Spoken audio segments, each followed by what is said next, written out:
One of the games of the season at the MCG yesterday, the Cats just got over the top of the Tigers in thrilling fashion. It was just end-to-end stuff in that last quarter, Lordo, and we loved it. High-quality game from two teams we hope will be at the last four potentially at the end of the year. Jeremy Cameron kicked 3, Stengle 3, Henry an important couple of goals, Stewart 29.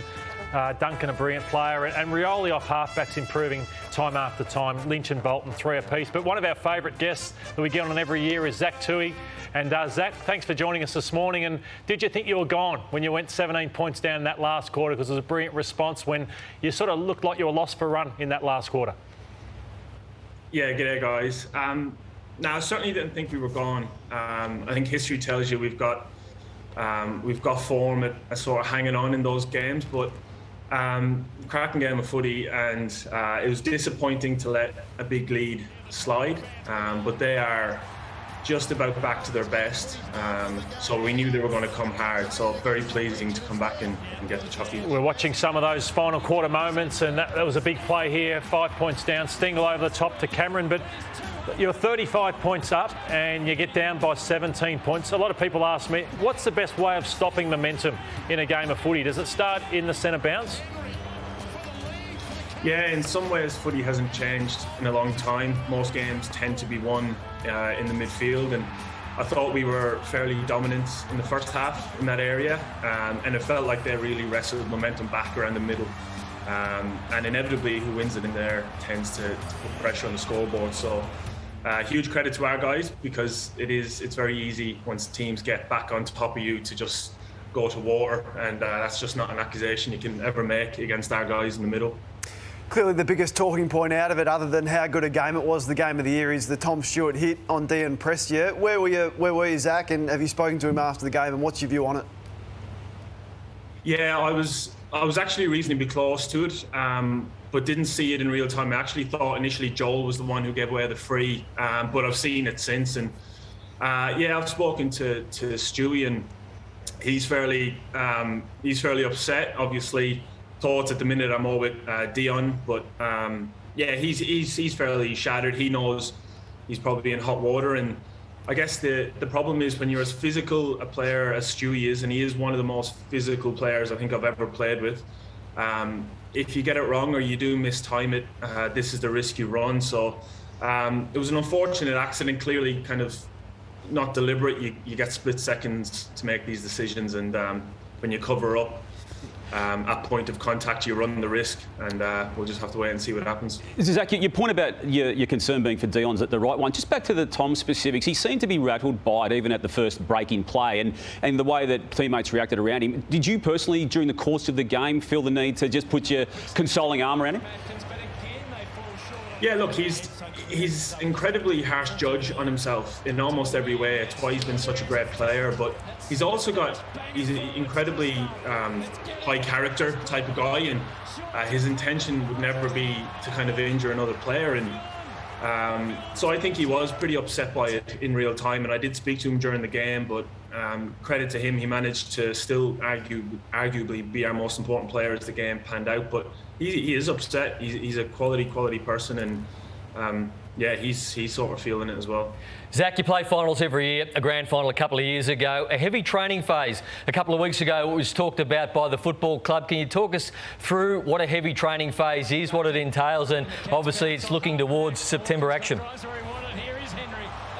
Yeah, potentially slightly oversold this training phase. We had our bye, and we did come back, and we had a pretty solid couple of training sessions. Basically, it felt a little bit pre-season-esque, the training sessions, where you would do a lot of pretty hard conditioning in amongst all the footy drills. So our conditioning guys constantly looking at ways to put us in position to compete when it really counts, and this was just another way of doing that. Zach, just on your own form, I guess you found your way in the AFL as a half-back, but in the last year in particular, this year, you found yourself further up the field, which must be a relief that you're not having to defend these little nippy forwards from opposition. So you find yourself up the ground now, actually on a wing, playing more in the forward half. Yeah, it's really enjoyable. It's been kind of, I've been a career backman, and I've enjoyed that, but to get the change of position in the last couple of seasons has been really refreshing, especially as an older player. And there's plenty of games where I don't really know where I'm playing till the very last minute, and I actually really enjoy that aspect of it. I find it a much more stress-free way of playing footy. So, yeah, I've absolutely enjoyed moving up the ground a bit. Tyson Stengle's influence was massive, and it has been all year. He's in the All-Australian conversation with 29 goals for the year. Did it take him long to find his feet and, I guess, win the respect of the playing group? And can you assess his year for us? Yeah, I can't. I obviously knew he was talented. I knew he was a good player, but he's blown me away just how consistent he is. He's been phenomenal. I think he should be in the All-Australian team. He's a pretty quiet sort of guy, and he came with really big raps, but we pride ourselves on kind of trying to get the best out. Players, and you know, he's sort of made some mistakes in the past, but ever since he's got into the Cats, he's been immaculate in his preparation, and we're really proud of him, really proud of the way he holds himself and the way he's playing. Was he a hard trainer from the day he first walked into Geelong, or has he had to learn the way you do things there? Nah, he's been outstanding. Obviously, I think it probably helps that we've got Eddie Betts here. They've got a really good relationship. Eddie's a bit of a mentor for everyone, really, but certainly, you know, the young Indigenous guys. And look, if you didn't know any different, you'd think he was just a brilliant sort of young professional. He slipped in seamlessly, and like I said, I knew he was a good player, but I don't know if I really appreciate just how good he is. And Jeremy Cameron's a lock for your All-Australian too, Kane. I know you can't speak about it on the panel, but here's the votes from yesterday.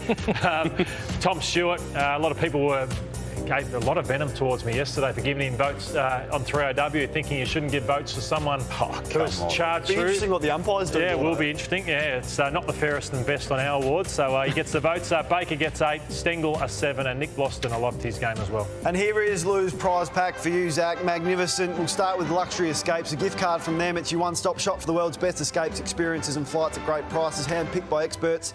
Discover a better way to travel at luxuryescapes.com. There's the Callaway golf bag, Buster Tour cap, as worn by the world #1 John Ram. The Travis Matthews pack, including the perfect polo, shorts and pants for every occasion. As we move across to the Aquilas, just dominating since 1958. Premium quality footwear. The bar fridge is right there, a custom designed bar fridge from Bar Fridges Australia. Keep your drinks cool with a fridge on your name on it. And the pair of Rick's Eyewear, use the code word Sunday Footy Show at rickseyewear.com.au for express shipping and a 20% discount on eyewear and apparel. And there it is, platform 28, Lordo's favourite place, favourite pub right here in the Docklands, Brownie. Zach, all that coming your way. You're definitely one of our favourites on the Sunday Footy Show. Thanks for joining us again, and good luck for the Cats on the charge to the premiership. Thanks, guys. Appreciate it. Zach Tuohy joining us on the back of their 3-point win. I reckon he's just about the best kick in the game. Wasn't even born in this country. I think Bailey Dale's up there, but probably just about the best kick in our game. Lordo used to chuck the grass up before having a goal. Zach Tuohy just That does the mo, doesn't he? the moustache. Yeah, it's very good. It's brilliant.